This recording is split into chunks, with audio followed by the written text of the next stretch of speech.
कराची वालों को लूटने वाले कराची में दाखिल हो गए। अंदरूनी मुल्क से भिखारियों का लबादा ओढ़कर आने वाले कोस्टर कोचेस भर भर कर कराची के मुख्तलिफ इलाकों में दाखिल हो रहे हैं, जो कि कराची के इंतजामिया और आवाम के खतरनाक साबित हो सकता है।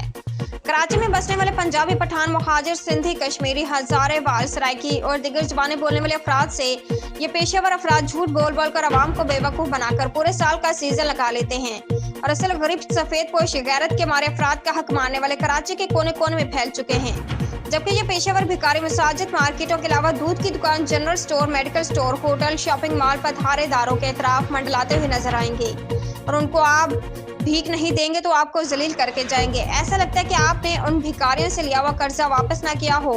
अब लगता ऐसा है कि आने वाले वक्त के साथ कराची में इन भिखारियों की जानिब से कोई बड़ा हमला आवाम पर हो सकता है। लिहाजा अपनी ज़कात, फतरा, खैरात सफेद पोश घरों में बंद इज्जतदारों को दीजिए ताकि इन भिखारियों के मिशन को नाकाम बनाया जा सके।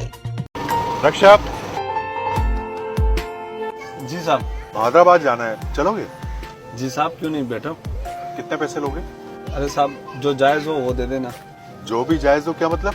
अरे भाई, जितने बनते हैं वो बताओ। आप ऐसे करो साहब, 200 रुपए दे देना। 200?